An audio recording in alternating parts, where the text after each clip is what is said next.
untuk mereka yang barangkali UMR tetapi tanggungannya banyak, itu pasti buat living aja udah mumet banget gitu loh. Tentang bahwa pengelolaan keuangan budgeting ini nggak cuma one time only gitu kan, tapi it's a journey, adalah sebuah journey, sebuah perjalanan yang nggak ada habisnya gitu. Halo, selamat sore Kak Prita dan juga Mas Farhat. Selamat sore. Aku boleh nggak menyapa yang semuanya sudah hadir? Boleh dong. Bismillahirrahmanirrahim. Assalamualaikum warahmatullahi wabarakatuh. Waalaikumsalam. Kurang lemes banget. Iya, kurang ya. Kayak tanggal tua banget gitu loh. Jadi nggak mau. Assalamualaikum warahmatullahi wabarakatuh. Waalaikumsalam warahmatullahi wabarakatuh. Salam sejahtera untuk kita semua. Om Swastiastu, nama budaya, salam kebajikan. Apa kabarnya hari ini? Luar biasa. Oke, baik. Apa kabar dompetnya hari ini? Krik. Agak beda ya. Oke, selamat sore Mas Farhat dan juga Kak Prita.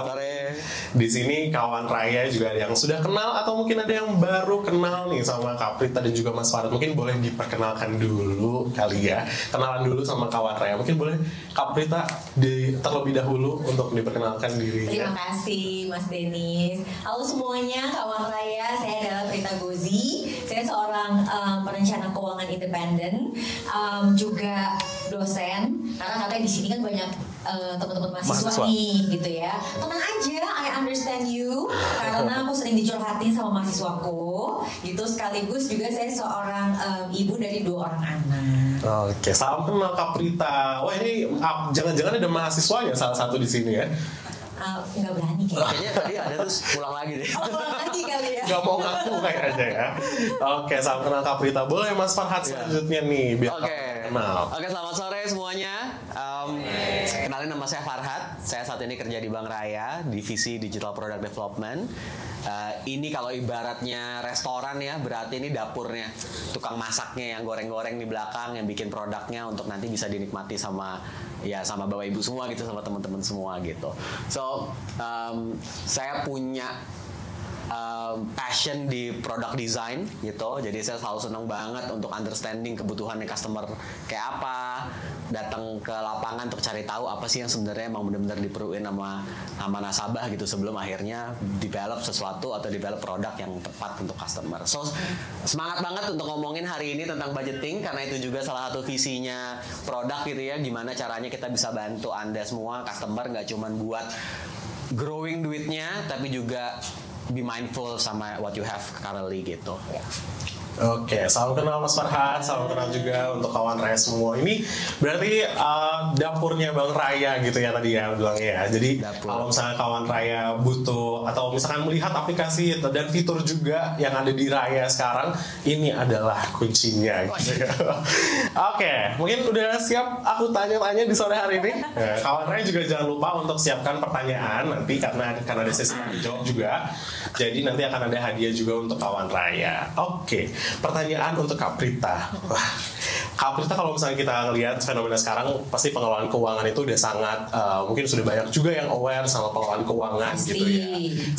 Since literasi keuangan itu udah banyak sekali gitu ya, dan apalagi sekarang platform-platform ini semakin mudah bagi kawan raya untuk atur keuangan. Tapi sebetulnya pengelolaan keuangan yang tepat itu seperti apa sih gitu? Karena mungkin ada yang masih belum paham secara baik gitu. Oke, jadi banyak orang nih ya yang bilang bahwa pengelolaan keuangan itu adalah suatu hal yang sulit. Padahal dari sejak kita kecil pun yakin deh pasti terpapar dengan salah satu activity dalam pengelolaan keuangan. Betul nggak? Salah satunya adalah mengelola uang. Uang apa? Uang apa? Jajan. Kalau biasanya kita ngomong jajan karena mindset kita kalau uang jajan itu tuh dibelanjakan. Betul. Sedangkan kalau mindsetnya itu adalah uang saku, itu agak sedikit berbeda. Karena kalau uang saku, nanti mulai sekarang nih, nanti kalau punya anak bilangnya adalah uang saku. Kenapa? Karena kalau uang saku itu ternyata secara kognitif orang itu menganggapnya ini bukan uang yang memang semuanya dibelanjakan, tetapi uang yang memang nanti harus dikelola. Nah, itu sebabnya kalau kita nih ngomongin pengelolaan keuangan, memang syaratnya harus ada uangnya dulu. Lalu dari situ, gimana kita ngebagi-bagi uang tersebut untuk mencapai hal-hal yang kita inginkan. Yes. Makanya dalam pengelolaan keuangan itu sebenarnya yang paling mendasar itu adalah yang kita sebut budgeting tadi itu. Budgeting tadi ini sebenarnya sesimpel kita mengkotak-kotakan uang yang kita punya sesuai dengan apa yang mau kita pakai nantinya. That's why kalau aku selalu mengajak nih kepada semua yang hadir di sini, kawan raya semua, untuk minimal membagi uang kita itu menjadi 3. Jadi pengelolaan keuangan itu perlu banget dibagi menjadi 3. Itu minimal. Kita sebutnya living, saving, playing. Boleh diulang? Living, saving, playing. Nah, kalau udah berhasil dibagi menjadi 3 seperti ini, maka bisa dikatakan pengelolaan keuangan level 1 kita sudah lengkap. Oke, jadi ada persentasenya ya Kak Prita. Jadi ada prioritas keuangannya tadi. Ada. Living, saving dan playing. Betul. Oke. Lalu gimana nih Pak Farhad dengan adanya playing, saving dan juga udah ada persentase pengelolaan keuangan sendiri. Kalau dari Bank Raya, gimana caranya Bank Raya menjawab kebutuhan masyarakat untuk atur keuangan yang pastinya supaya lebih mudah lagi gitu untuk membagi persentase yang tadi Kak Prita sudah sebutkan. Ya, so gini, kalau saya lihatnya sudut pandangnya adalah ngelola keuangan itu kan kadang-kadang nggak semudah itu gitu ya. Membagi, oke, mari kita bagi. 2 minggu dibagi, kemudian mulai lelah membaginya. Bulan depan akhirnya udah nggak melakukannya lagi gitu kan. So kalau kita di Bank Raya sih ngelihatnya adalah tentang bahwa pengelolaan keuangan budgeting ini nggak cuma one time only gitu kan, tapi it's a journey, adalah sebuah journey, sebuah perjalanan yang nggak ada habisnya gitu. Yang kita akan ngelakuin ini sampai mati, sampai nanti, sampai kapanpun kita akan ngelakuin ini terus gitu. So it's a long term journey yang nggak akan pernah ada habisnya. Nah, selain membagi, kalau saya ngeliatnya juga sebelum kita bagi malah benar banget ada duitnya dulu gitu kan. Ya kalau nggak apa yang mau dikelola juga gitu Ya kan. ngelola uang namanya. Iya, ngelola apa dong ya? Ngelola harapan dan cita-cita. Harapan sayangnya nggak bisa buat makan gitu kan, nggak bisa buat playing juga. So kalau saya ngelihatnya selain untuk ngebagi, tapi ada juga sebelumnya adalah untuk observe gitu. Jadi OR gitu kan, untuk observe dulu ngelihat posisi kita saat ini gimana. Nah di Bank Raya salah satunya ini share aja sekalian ya. Yes. Ya di Bank Raya salah satunya nanti mungkin saya akan share juga sedikit gambarannya gitu kan, bahwa kita bisa lihat untuk nantinya nih observe action and then result gitu, ngelihat dulu kondisi kita saat ini gitu. Kayak misalkan kita mau pergi jalan-jalan ke Bali gitu, lalu teman-teman buka aplikasi jualan tiket tiket.com, Traveloka atau apapun itu. Yang pertama kali dilihat, yang pertama kali dipilih apanya? Kalau mau beli tiket pesawat ke Bali, apa dulu yang dipilih? Harga, apalagi? Jam keberangkatan, apalagi? Pesawatnya apa? Nama pesawatnya apa? Oke. Tapi mungkin, enggak, thank you. Tapi bukan itu. Yang pertama kali yang akan Anda lihat adalah originnya. Dari mana Anda berasal? Anda berangkat dari Jakarta sama berangkat dari Surabaya, tiket pesawatnya beda, flightnya beda, jamnya beda, harganya beda, moda transportasinya mungkin beda. Bisa jadi naik kereta, bisa jadi naik kapal. Kalau ke Bali nggak naik kereta ya, bisa jadi naik kapal atau naik mobil gitu. So yang paling penting pertama kan adalah tahu dulu posisi saya sekarang ada di mana sebelum akhirnya saya bisa melakukan tindakan yang berbeda. Different action nih, apa yang selama ini efektif apa nggak efektif dalam hidup saya dalam mengelola keuangan. Baru kemudian mudah-mudahan hasilnya juga berbeda. Saya nggak bilang hasilnya pasti jadinya lebih baik, tapi lebih besar kemungkinannya untuk pengelolaan keuangannya juga jadi lebih baik. Nah di Raya ngomongin soal observe gitu ya, ngelihat bahwa saya percaya bahwa you can change what you don't see. Anda nggak bisa ngerubah apa yang Anda nggak bisa lihat. So pertama yang diajak adalah untuk ngelihat dulu nih posisinya saat ini gimana gitu. Ini salah satu fitur yang kita juga punya di Raya, itu personal financial management, untuk ngelihat nih pengeluaran saya gimana, pemasukan saya gimana gitu, untuk akhirnya nanti Anda semua bisa lihat gitu, sekarang saya lagi bleeding di mana sih, lagi bocor di mana sih gitu kan. Tadi ibarat kalau katanya Mbak Prita gitu, uang jajannya lagi habis kemana aja sih gitu kan. So diajak untuk ngelihat dulu, diajak untuk ngelihat, menjadi aware terhadap apa yang Anda lagi keluarin gitu. Nah baru habis itu kalau nyambung ke budgeting, misain ngomongin mungkin sambil ngobrol juga kali ini sih ya. Misain antara kebutuhan, tadi kalau Mbak Brita bilang ada 3 ya. Living, playing, saving. Karena kalau living itu dia sifatnya lebih biaya hidup. Nah. Sedangkan kalau playing tuh sifatnya lebih kayak something yang membuat kita lebih happy aja menjalankan hidup ini gitu. Nah kalau saving itu bukan pengeluaran, itu sesuatu yang lagi kita tahan buat masa depan kita. Betul. Yes. Nah kabar baiknya di Bank Raya kita siapin itu semua gitu buat Anda. Jadi kalau ngomongin tentang pemisahan keuangan, kita punya beberapa saku gitu. Kalau di Bank Raya namanya saku rekening tuh disebutnya saku gitu, tabungannya. Jadi menariknya adalah di satu aplikasi yang sama, di satu aplikasi Raya yang sama, Bapak Ibu teman-teman semua bisa punya banyak banget rekening. Udah gak zaman satu aplikasi cuma satu rekening. Di Bank Raya bisa punya banyak banget rekening, bisa punya saku budget untuk ngatur tuh living cost-nya atau pengeluaran harian. Buat apa aja sih? Buat bayar kosan, buat jajan, buat makan, buat playing gitu, buat hiburan, pacaran, ngedate segala macam tuh bisa diatur gitu di sana. Bisa bikin up to 10 saku hingga 10 saku berbeda. Artinya bisa punya paling nggak 10 rekening berbeda di satu aplikasi, cuma untuk ngatur budget doang. Nah kalau kita ngomongin untuk saving, ada lagi gitu saku yang berbeda. Di Raya kita juga punya namanya saku pintar untuk bisa ngatur tuh. Kalau misalkan teman-teman punya goals jangka pendek setahun ke depan misalnya, nggak usah jauh-jauh deh, misalnya buat bayar pajak motor deh tahun depan gitu kan. Udah tahu kan bakal bayar pajak motor atau bayar apa gitu di bulan, mungkin bayar uang sekolah anak-anak baru ambil rapot gitu kan, tahun depan naik kelas 2, naik kelas 3 atau masuk SMP. Nah bisa tuh mulai di planning gitu. Kita punya fitur namanya saku pintar buat mulai ngatur nabung otomatis setiap bulannya supaya pada waktunya nanti perlu bayar uangnya udah ada. Sama yang terakhir kalau ngomongin tentang saving untuk yang jangka panjang, for the rainy days, kalau ada apa-apa, orang Indonesia kan takut sekali dengan makhluk yang namanya apa-apa. Kalau ada apa-apa gimana? Kayak saya selalu bayang kalau ada orang ngomong kalau ada apa-apa tuh kayak ada makhluk besar itu apa-apa. Jadi kalau si apa-apa ini datang, Bank Raya punya tabungan juga gitu ya, saku yang namanya saku jaga buat bantu jaga-jaga supaya kalau si apa-apa ini datang kita udah punya simpanannya gitu. So itu sih, nih mungkin kalau ngomongin tentang budgeting dan pemisahan keuangan ya, jadi satu aplikasi bisa buat semuanya sekarang. Oke, keren banget gitu ya. Udah bisa menjawab ragam kebutuhan, berarti ya Bank Raya ini udah hadir untuk menjawab kebutuhan tadi bulanan ada, kebutuhan yang mungkin masih 3-6 bulan ke depan ada. Terus juga tadi juga ada saku pintar gitu. Jadi udah out debat di tiap bulan bisa harian, mingguan, bulanan gitu ya. Nah, jadi ini udah cocok banget untuk kawan Raya pakai atur tadi yang 30, 20 dan juga 50. Betul. Gitu. Nah, tapi Kak Prita dan juga Mas Farhad gitu ya. Di hari ini kan ini juga salah satu acara ini kolaborasi dengan BRI dan Reksa Sekuritas. Bahwa dimana sekarang ini banyak juga kawan Raya yang sudah mulai melek untuk masuk ke instrumen investasi. Tapi pasti kita lihat di sini juga gitu yang kawan Raya yang hadir di sini, ini kan gajinya atau pemasukannya ini beragam, pendapatannya beragam gitu ya.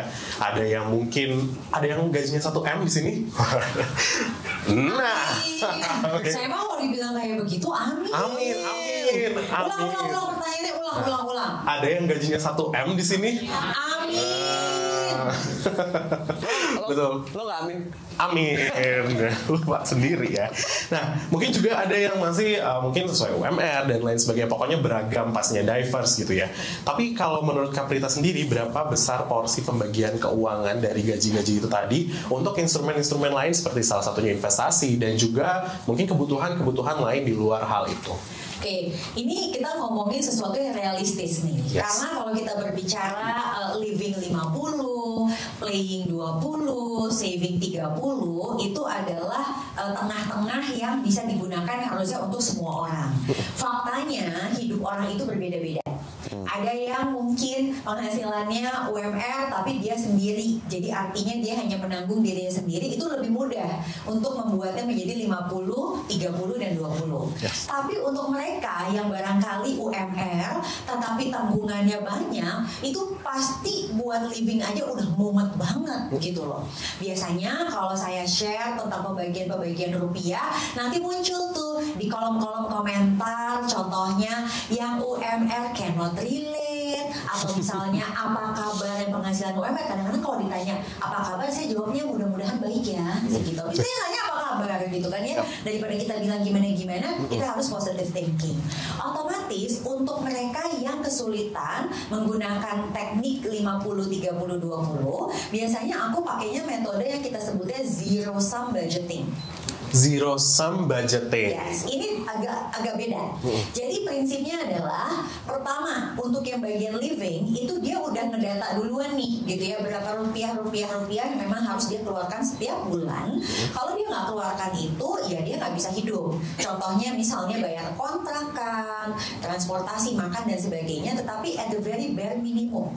Jadi memang tidak bisa membeli kenyamanan untuk teman-teman. Pokoknya penting bisa dipenuhi aja. Jadi kita nggak pakai persen nih, Mas Denis. Tapi kita pakainya adalah rupiah. Nah, setelah itu, nextnya aku biasanya ajak untuk bertanya pada orang ini, oke, kamu yang sanggup kamu lakukan tiap bulan itu naruh uang berapa? Misalnya 100.000 rupiah, 200.000 rupiah, terserah dia deh. Jadi kita nggak main persentase, tapi kita main rupiahnya. Tapi kedisiplinan itulah yang kita sebut dengan good money habit. Jadi terlepas gaji kita berapa, kita sudah mulai membangun good money habit tersebut. Berarti sisanya nanti yang buat playing. Percayalah sama Prita, saat Anda sudah berhasil melakukan itu semua, biasanya orang ini karirnya akan lebih baik atau usahanya akan meningkat, sehingga dia akan dititipkan rezeki biasanya lebih gede lagi. Amin. Biasanya kayak gitu. Karena the way pola pikirnya dia pun udah berubah. Yang tadinya tukang ngeluh, nggak punya growth mindset, dia itu akhirnya jadi lebih mindsetnya terbuka. Bukannya kayak aduh nasib saya begini, tapi gimana caranya supaya saya bisa begitu, gitu loh. Akhirnya itu ya tanpa sadar habitnya dia akan mengikuti, dan akhirnya dia berhasil tuh mencapai si 50-30-20. Biasanya yang bisa melakukan ini kalau tinggalnya di wilayah DKI Jakarta, itu adalah mereka yang penghasilannya sekitar 7 juta rupiah ke atas tiap bulannya. Berarti artinya kalau di bawah itu memang pakai yang pertama, zero sum budgeting. Nah nanti kalau suatu hari nanti gaji kawan raya di sini sudah 25 juta per bulan, amin. Kita udah nggak cuman bagi 3, tapi kita baginya tuh 7 gitu loh. Jadi yang pertama itu adalah untuk yang operasional harian, terus yang ujung sana itu adalah yang senang-senang kita. Dan biasanya senang-senangnya harus dibagi 2 karena mungkin sudah menikah. Jadi playing itu antara suami dan istri tidak boleh digabung supaya tidak perlu minta maaf dan minta izin. Setuju. Nah ini ini memang udah dibedain tuh, playing suami, playing istri, terus di sini ada yang operasional. Nah, yang operasional ini idealnya bisa diintip oleh semua orang. Jadi suami dan istri tuh boleh ngintip nih gitu di sini. Tapi yang di playing udah bebas aja lah gitu masing-masing. Itu kan udah 3, sisanya 4 nih di tengah-tengah. 4 ini apa aja isinya? Pertama adalah yang simpanan dana darurat. Lalu yang kedua adalah tabungan yang sifatnya lebih jangka pendek. Jadi sesuatu yang pengen kita achieve dalam setahun ke depan. Terus yang tengah-tengah ini tuh yang antara setahun sampai 10 tahun, macam-macam nih, bisa uang sekolah anak yang 3 tahun lagi, atau renovasi rumah, atau mungkin di sini ada yang mau daftar haji pertama. semuanya. Ya. Dimudahkan. Amin. 25 juta tuh. Ya. Terus udah gitu yang terakhir adalah yang kita saving untuk 10 tahun ke depan. So kalau bicara begitu, artinya porsi yang nanti masuk ke investasi yang jangka panjang itu setelah udah dibagi-bagi tadi, dan itu disesuaikan dengan berapa rupiah yang kita punya gitu. Oke, jadi bisa disesuaikan gitu ya. Tadi walaupun gajinya mungkin belum tadi 7 juta gitu ya, kalau untuk yang tengah-tengah tuh 50, 30, 20. Tapi di bawah itu juga udah punya opsi untuk budgeting. Betul. Yang dapat menyesuaikan sama penghasilan dari Exactly, betul banget. Dan aku ingin mengingatkan bahwa yang paling penting dengan praktek ini itu sebenarnya adalah membangun kebiasaan. Karena kebiasaan ini yang mahal harganya. Percayalah sama Prita, tanpa kita membangun kebiasaan, maka kita akan hanya melakukan itu selagi kita ingat atau lagi ada sesuatu. Tapi kalau udah menjadi kebiasaan, tanpa sadar itu sudah masuk ke dalam kehidupan sehari-hari kita. Dan oleh sebab itu kita memang perlu dibantu oleh sistem. Yes, betul banget. Jadi terbiasa gitu ya Kak Prita ya. Jadi punya mindset yang happy untuk atur keuangan ke depannya dengan kebiasaan-kebiasaan baik yang tadi udah dilakuin pada saat dapat duit itu. Tapi aku pernah punya pertanyaan dari kawan Raya juga. Jadi lebih baik untuk atur uang itu atau atur gaji itu pada saat diterima atau di awal bulan atau di akhir bulan justru. Gimana Kak Prita? Oke, ini sebenarnya ya kalau jawaban idealisnya itu adalah pengaturannya di awal bulan. Tapi jawaban in this economy, kita lagi tren banget ya in this economy, kita mesti melihat-lihat lagi. Karena memang faktanya Mas Farhad, tidak semua orang sudah punya dana darurat. Benar. It's a fact. Ya, mungkin ada yang baru melek, ada yang baru ngerti. Jadi dia, ya Allah, waktu kemarin aku nggak sempet bikin. So in this economy, memang kita harus lihat-lihat lagi jenis pekerjaan kita apa. Ada pekerjaan yang mungkin di sini teman-teman gajian tiap bulan, yes, Anda harus bisa membagi itu di awal. Tetapi mungkin untuk teman-teman di sini yang mungkin lebih freelancer atau mungkin punya usaha, itu memang agak harus lebih diperhatikan ada nggak dana daruratnya. Karena kalau nggak ada, ya itu tadi tuh yang tiba-tiba mungkin datang itu kalau ada apa-apa dan sebagainya itu gitu. Karena kalau ternyata dia udah kadung misalnya di lock, katakanlah locknya misalnya di saham gitu ya, terus lagi turun terus mau apa gitu. Jadi akhirnya mulai dia kapok lagi buat investasi, kan hati-hati juga. So in this economy, pahami Anda dapat uang itu dari mana, jenis pekerjaan Anda apa, apakah Anda sudah punya dana darurat, dan baru Anda pilih Anda budgeting di awal atau ngambil uangnya di belakang gitu. Oke, jadi bisa disesuaikan sama kondisi lagi, balik lagi ya untuk menciptakan kebiasaan-kebiasaan itu. Kita bisa lihat juga tuh kawan Raya. Kalau misalnya mungkin gajiannya di tanggal 25 terus gitu ya, mungkin bisa dilakuin ya. Itu harusnya di awal. Iya, betul. Langsung pada saat hari H gitu langsung. Kayak gitu nggak boleh ada kayak alasan-alasan gitu, bener nggak sih? No excuse ya. No excuse. Tapi kan kalau misalnya yang pekerjaannya freelance, udah kerja, invoice belum cair, kayak gitu-gitu loh, ya kan? Gitu. Ya kan gimana gitu, tagihan tetap datang, tetapi pemasukan belum masuk cashnya. Maka Anda mesti lihat-lihat lagi. Oke, Kak Prita, terima kasih. Nah, kalau begini tadi udah ada kebutuhan investasi gitu. Saku di Raya apa yang paling cocok untuk kebutuhan yang satu ini, Mas Farhad? Sebenarnya banyak tadi kalau disebut ya. Satu saya mau komentarin dulu tentang budgetingnya tadi. Budgeting di awal apa di akhir gitu kan. Kalau yang punya gajian budget di awal gitu. Cuma bener Mbak Prita, waktu kita pertama kali bikin saku gitu ya, terus lakukan riset ke masyarakat, ke customer gitu, banyak banget yang mengalami budgeting fatigue gitu istilahnya. Jadi mereka udah 1 bulan 2 bulan lalu mulai lupa dan mulai lelah gitu. Nah, salah satu yang diimprove yang kita akhirnya buat di Bank Raya dan udah available. Jadi kalau Bapak Ibu nanti download aplikasi Raya mulai bikin budget, itu ada fitur auto budgeting. Jadi otomatis setiap tanggal yang kita pilih, let's say misalkan gajian tanggal 25, ya udah saya pilih setiap tanggal 25, langsung otomatis duitnya kesebar ke saku-saku yang udah kita budgeting sebelumnya. Let's say misalnya tadi buat jajan, buat makan berapa, buat uang sekolah anak berapa dan seterusnya. Otomatis di awal gajian langsung. Jadi nggak ada lagi tuh alasan, nggak ada lagi alasan lupa dan seterusnya gitu. So budgeting. Auto budgeting itu fitur yang keren banget kalau menurut saya gitu di aplikasi Raya. Terus yang kedua tadi ngomongin soal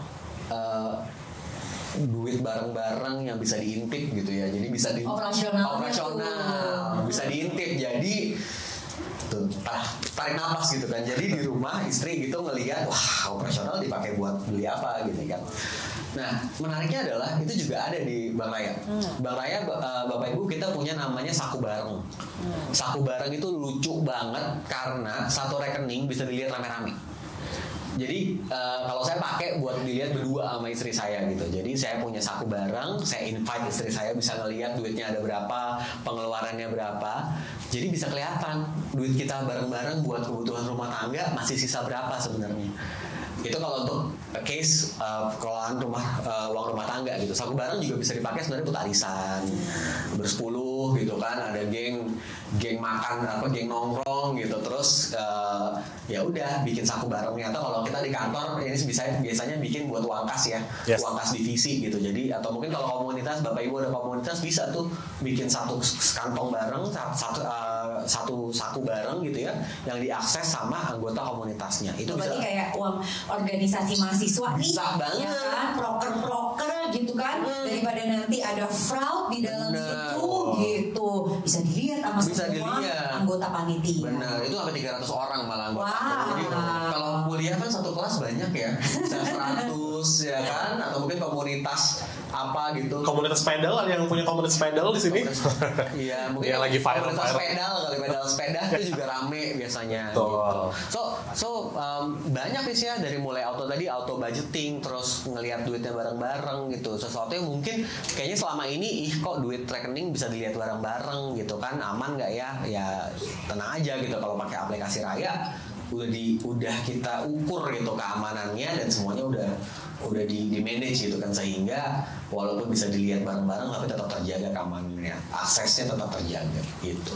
Oke, jadi udah bisa menjawab berbagai kebutuhan, juga bisa menjawab berbagai orang yang ada jumlahnya, bahkan sampai 300 orang anggota di dalamnya itu udah bisa ke cover di Raya App untuk kelola keuangan. Nih pas banget ya kawan Raya, di sini mungkin ada yang punya community, ini ada community KOL juga atau Key Opinion Leader. Nah ini mungkin untuk manage uangnya juga bisa lewat Raya App.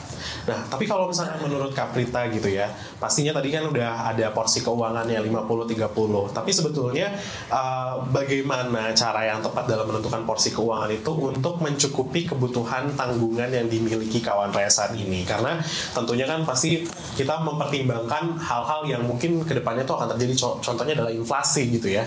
Gimana kalau menurut Kaprita soal itu? Ya kan kalau inflasi itu kan berarti adanya kenaikan harga, betul nggak teman-teman? Nah kalau terjadi kenaikan harga di masa depan, maka pilihannya cuma dua. Satu, ya udah cari kerjaan yang gajinya naik terus, which is susah gitu kan ya. Terus atau yang kedua, memang kita harus mengalokasikan sebagian dari yang kita hasilkan sekarang ke investasi. Nah investasi inilah yang harapannya nanti memberikan return atau imbal hasil yang bisa di atas tingkat inflasi Indonesia ya kita bicara, sehingga harapannya setelah kita kumpulkan nanti nominalnya itu, saldonya itu memang cukup untuk membeli ataupun juga memenuhi kebutuhan kita di masa depan. Nah biasanya kalau fitur-fitur seperti merencanakan tabungan dan sebagainya itu sifatnya lebih jangkanya tuh pendek hingga menengah. Jadi misal untuk berapa bulan ke depan, 1 tahun ke depan, mungkin 2 tahun, 3 tahun masih bisa. Namun kalau mungkin di atas 3 tahun, barangkali memang kita sudah mesti menggunakan produk-produk yang sifatnya lebih investasi gitu, karena ya itu lebih fluktuatif lagi gitu ya, kemungkinan di masa depan kan situasi risiko pasar dan sebagainya itu bisa bervariasi banget nih Mas Denis gitu. Sebagai contoh, ini yang paling lagi menjadi pemikiran ibu-ibu itu adalah dana pendidikan. Dan juga kalau pemikiran mereka yang memang baru menikah adalah dana beli rumah. Kemarin aku bisa ada event, terus ada yang bilang bertanya, tapi pertanyaannya tuh kayak curhat gitu loh. Curhat banget gitu. Pertanyaannya begini, bagaimana ceritanya kami yang Gen Z? Ceritanya kami yang Gen Z yang pastinya memiliki tujuan atau impian untuk membeli rumah tinggal sendiri karena kami butuh memiliki kebebasan katanya dengan penghasilan sebagai Gen Z, padahal harga rumah terus naik dan kami juga memiliki banyak kebutuhan lainnya, dan kami tetap harus memikirkan kesehatan mental kami. Ya Allah, dalam banget gitu, agak ruwet gitu loh Mas Farhan. Jadi akhirnya aku tanya gitu ya, kalau seperti ini apa yang menjadi prioritas dia? Jadi pada akhirnya kita nih dalam mengelola keuangan, budgeting itu perlu paham prioritas. Dan itulah yang nanti menjadi nomor 1 pada saat misalnya kita membuat saku-saku ini dan sebagainya. Karena yang namanya uang itu erat kaitannya dengan hidup kita. Hidup kita yang kita tahu adalah prioritas yang kita buat, bukan kata orang lain. Jadi biarin aja orang lain bilang umur segini mesti punya ini, umur segitu mesti punya itu, biarkan. Yang penting kita yang tahu apa yang mau kita kejar, journey-nya kita yang tentukan, tapi disiplin dan komit dengan sistem yang ada. Boleh tepuk tangannya dulu dong kawan Raya biar semangat sore hari ini. Jadi harus fokus sama apa yang mau dicapai gitu ya, target impiannya dari masing-masing gitu. Gak usah ngelihat orang lain udah punya ini, aduh jadi pengen gitu ya. Nah memang rumput tetangga lebih hijau, cuman balik lagi hidup itu kuncinya ada di kita gitu ya. Jadi nggak usah FOMO mungkin ya. Boleh FOMO sekali-kali, tapi jangan jadikan itu sebagai satu habit yang buruk nantinya gitu ya Kak Prita. Nah kalau dari Bang Raya nih Mas Farhat, selain tadi kita udah bahas ada fitur-fitur sakunya gitu juga, ada nggak nih fitur mungkin saku lainnya yang mungkin belum disebut sama Mas Farhat, atau ada update apa nih dari Bang Raya yang baru-baru ini yang bisa kawan Raya rasakan untuk memudahkan atur keuangannya? Oke, update ya, ngomongin update ya. Saku akan terus bertambah gitu, kita akan punya saku yang lebih banyak lagi. Jadi coming soon ada beberapa yang masih nanti akan tunggu aja waktunya gitu kan, saku-saku yang lebih seru lagi. Yang paling baru ini tadi saya sempat share juga gitu kan tentang financial management gitu, untuk ngelihat sekarang posisinya Anda lagi ada di mana, pengeluarannya Anda lagi gimana sih saat ini. Dan satu lagi mungkin nextnya, nah yang menarik adalah kalau kita ngomongin budgeting gitu ya, tadi Mbak Prita mention sesuatu yang powerful banget gitu tentang ya udah orang mau ngomong apa ya udah gitu kan, hidup kita gitu kan.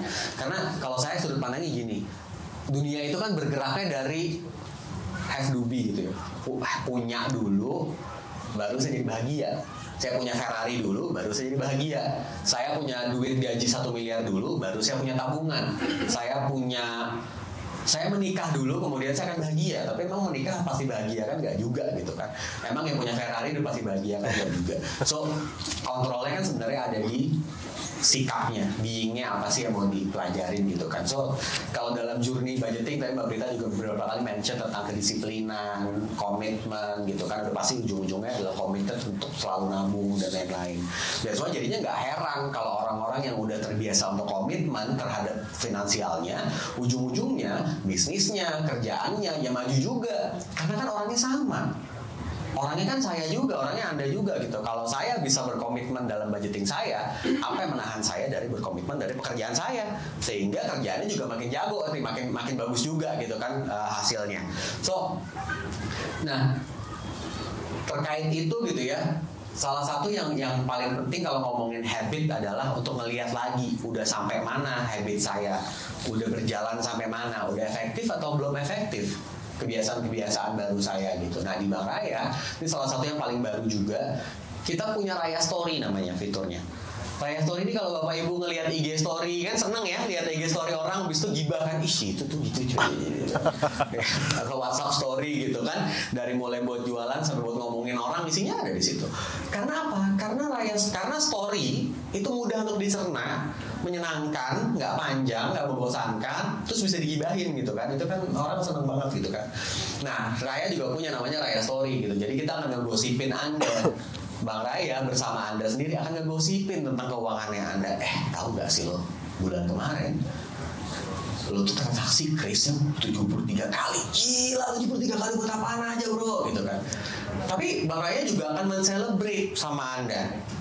Congratulations, bulan Mei kemarin kamu tuh udah dapat cashback 50.000, 100.000 loh dari Bang Raya. Karena di Bang Raya banyak cashbacknya, banyak gratisannya, Bifasnya gratis gitu kan. Jadi kalau di bank lain transfer jualan, di bank lain transfer 2.500, di Bank Raya kalau levelnya Besti gratis, transfernya sampai 100 kali. 100 kali mau Bifas mau transfer ke siapa, udah habis duluan tuh duit. So jadi ngebahas finansialnya Anda, ngebahas kondisi keuangannya Anda dengan cara yang mudah, cara yang menyenangkan, dan cara yang ayo kita gosipin aja gitu. Datangnya dari have fun, karena saya percaya Mbak Prita kalau budgeting bawanya dari stres ya jadinya stres juga gitu. Dan kalau orangnya, dan akhirnya apa? Kalau saya tanya nih apa sudut pandang Anda tentang uang gitu, mungkin yang keluar adalah nyarinya susah, cepat habis, baru gajian udah lewat lagi, stres gitu kalau ngomongin duit. So di Raya semangatnya adalah ayo kita rayakan aja duitnya pas-pasan nih, ya apa-apa, ayo kita rayakan gitu, have fun dengan uang Anda supaya duitnya datang lagi nanti ke depannya, karena dia senang juga karena dirayakan gitu. Jadi beingnya dulu, sikapnya dulu, sikap untuk bersenang-senang, bertanggung jawab, dan have fun sama duit gitu. Bukan berarti have fun duitnya dipakai buat have fun, enggak juga. Tapi maksudnya bersenang-senang dengan apa yang Anda miliki saat ini gitu. So that's one of the key. Bukan cuma sekedar fitur sih, lebih ke semangat yang pengen kita ajak untuk ya ayo rayain aja. Setiap rupiah dalam kantong kita tuh dirayain aja gitu. Pasti. Rayakan hidupmu bareng Bang Raya. Wih, boleh tepuk tangan ya kawan Raya.